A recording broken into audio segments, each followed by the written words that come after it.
Hey, peace, world. Thanks for pressing play on another Pay Me No Mind sports and entertainment video. Talk a little entertainment as well as some bite down boxing. I want the old Cam. I don't know if it's ever coming back. What was your? Kind of get through this rather quickly. Tough night for Cam last night at home against Tampa Bay. I kind of gave up on it in the middle of the third quarter, and they had the rain delay in there and all of that. So, saw Cam get the ball down the field a couple times, but not stepping into some of his throws. Jury's kind of out on where he is, where he may be moving forward, and I would expect him to less and less use his feet to make plays. And DJ Moore hasn't exactly lit it up for me. Didn't light it up last night either. I'm not gonna stick on that too much. Going into the weekend, man, it's a huge game for my Redskins. If Dallas players all over the field at all the right places, and it could get out of hand, maybe. Sad to hear Darius Geis, second-year running back for the Redskins, out 6 to 8 weeks, torn right meniscus, I believe. Had the ACL surgery last year. Portends some questionable thing, some tough things to consider, that he might not be able to be, what we had hoped for him to be, based on his production at LSU. So we'll see. But interesting game. Quick note on in college football, man, with Michigan, my college team. Interesting that you would have a bye in the third week and then play the rest of the 9 weeks in a row. Sometimes I don't understand what's going on up in Ann Arbor. Scheduling is a very important part of trying to have a great season, and getting to that Final Four and whatnot, and to have a bye in the in the third week after two relatively what should have been easier assignments. I don't know how that happened, and then I'll get into this more with Jim Harbaugh, but the struggle to get a game over at home over Army, and just I told you, man, Shea Patterson has just never jumped off the screen for me. I don't know how how in practice you can watch him rep after rep, and he's markedly better than Milton and McCaffrey. I don't understand it. I mean, those guys have been watching football for years, and they have to see what's not happening with Patterson. But anyway, that's that. Quick note on some entertainment, man. The new Ghostface Killer album was available for streaming and to be purchased, at midnight this morning. I listened to 3 or 4 of the other songs that weren't a part of the videos, and I'm going to hold off on my opinion on it. One of my concerns with the album coming out was you put 2 or 3 real big joints out that were excellent, and like what was going to be left to be the highlights of the album. And as I skimmed around through it last night, nothing made me hit repeat or listen to it all the way through. But like I said, man, it was 12:30. I'm halfway dozing off. I'm gonna listen to it at work this morning. The finale of Snowfall on FX. Keep it a buck. A little too. I don't like when a show has its feel and its vibe and the way that it's being told, and then we get to certain episodes and completely abandon the world that's been built, and to get to the finale in such a dramatic moment with Franklin being shot, in episode 9, shot multiple times, to just drop us in this multiverse, for 30 minutes or 25 minutes or whatever it was, of 35 minutes, and kind of not put any, and not break it up with coming back into it like, here's the current today, what's going on, or here's 3 months later when Franklin finally gets together, here's 6 months later. Like, for us not to get no landmarks to know where the hell we are and what we're being told, no narrator or nothing. I was kind of like, what are we doing here? And I get the whole thing with him and being at the college and coming home, and I mean, I get it, but where was Melody? What happened to Melody? Who came in the house and found Franklin and called, for help? I don't know, man. I'm a detailed guy like that. I didn't hate it, but it just was a big jump away from the Snowfall that we've come to know.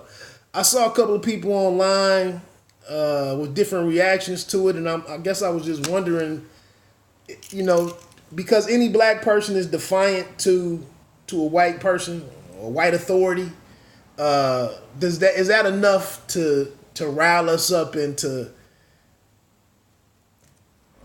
is that a big deal? I mean, that he comes out and he lets him know, I know you're CIA.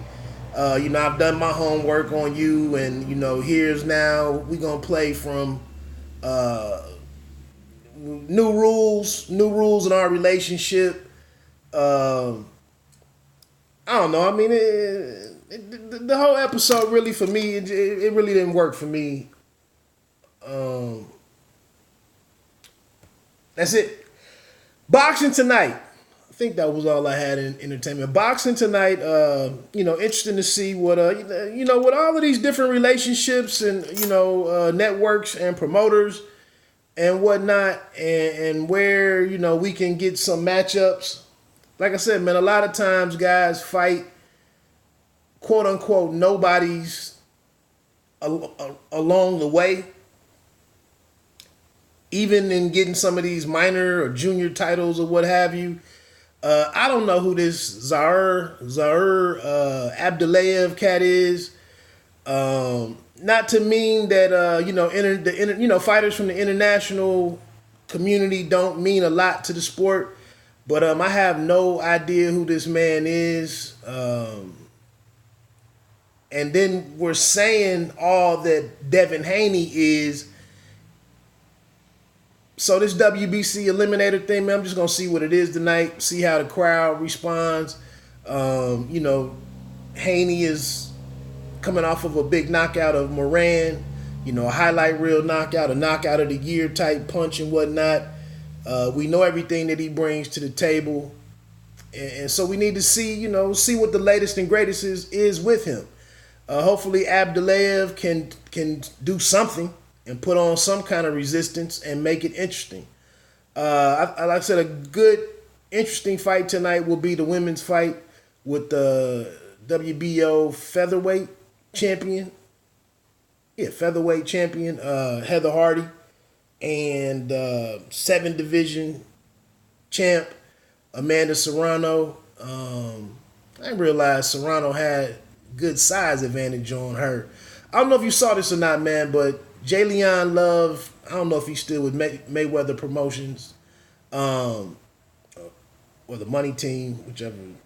I don't know if he's still with them or not, but he actually was critical of Heather Hardy's shadow boxing video that the Zone put up on Twitter over the week. I think maybe Tuesday, and he just said something that she has some flaws that need to be corrected, and a couple of people got after Jay Leon.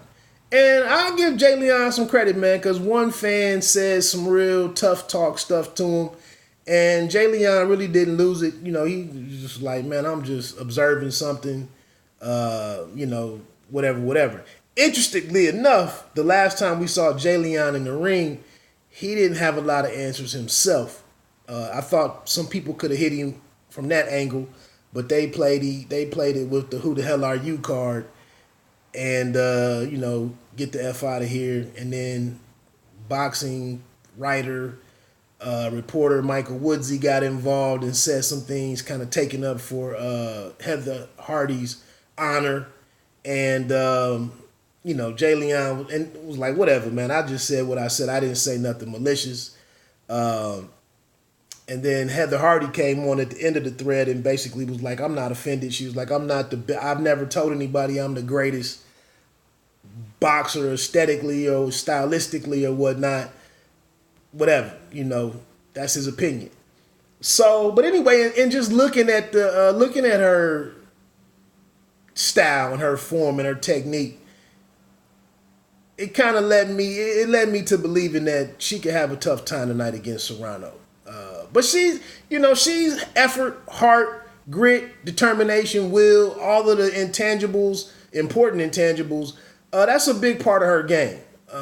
So we'll see.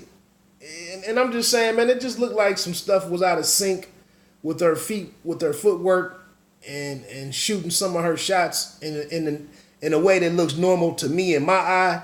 I was like, that's interesting. Or she got some different angles and some different little concepts going on there. But we will see. Other than that, man, I'm interested to see Michael Hunter tonight. He's 3 or 4 fights now into his heavyweight campaign against Sergey Kuzmin. Looked like they had a pretty good face-off and whatnot at the weigh-in. And, it's a chance for Michael Hunter to, maybe to stake his claim or state his case to possibly being an opponent for, it could be Anthony Joshua, Andy Ruiz in the future, could be Usyk, maybe Pulev or Dillian White, who knows? But I definitely just want to see, how he continues to perform at heavyweight. Other than that, man, that card, Raymond Ford is on there, I think. Younger dude, 3 or 4 fights. Check him out. I think he's from the East Coast. And that's pretty much it, man. Tomorrow night is the Golden Boy card out in California with Franchon Cruz, DAZN. Oh, I am very interested in seeing this Ryan Garcia and Avery Sparrow fight. The Usher Raymond managed Avery Sparrow. I'm ready to check that out, man. Sparrow, when a guy stands up, speaking exactly like Danny Garcia, the same pauses and I don't know how to explain or describe it, but I thought he had this big microphone that he didn't move down out of his face when he was at the press conference. But when you sit there and say all the things that Ryan Garcia lacks, and a lot of them were true, it's going to be very interesting to see how these guys clash, with the types of styles that they have and just the different techniques and skills that they rely on. I haven't seen a whole lot of Sparrow, but he does have a victory over Hank Lundy, who I know actually interviewed him once or twice, a couple years ago. So this is a good measuring stick for King Rai, as they call him, or the Flash. I think one thing is, he complained, I think publicly he complained about the money, what he was paid on his last show. And I think here it is now. We've thrown you in with a good boxer, an educated boxer. And it's just no guarantee that he wins this one. So it'll be interesting to see how he performs. What's going on with him and under the tutelage of the Reynosos. Or Eddie, I think Eddie Reynoso is the younger. So yeah, I'm here for that. And then the Munguia and Aladi fight, we'll see what Aladi does. Munguia does, who is probably likely. This isn't at middleweight, is it? But he's going up there. So, and then lastly, the Tyson Fury card with him versus Otto Valine. Who else was on there? Emmanuel Navarrete, Zepeda, and Pedraja. Flores Jr. It's some good action, but I mean we really need Valine to give us a good 2 or 3 rounds and not look horrible out there. But other than that, man, that's pretty much it.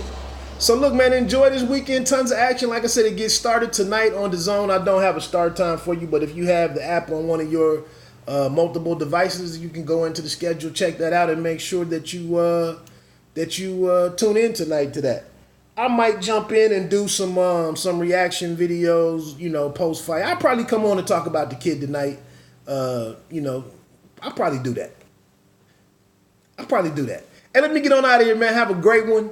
It's Friday. Pay me no mind, man. You don't have to be great to start, but you have to start to be great. Bite down boxing. Don't let them count you out. One.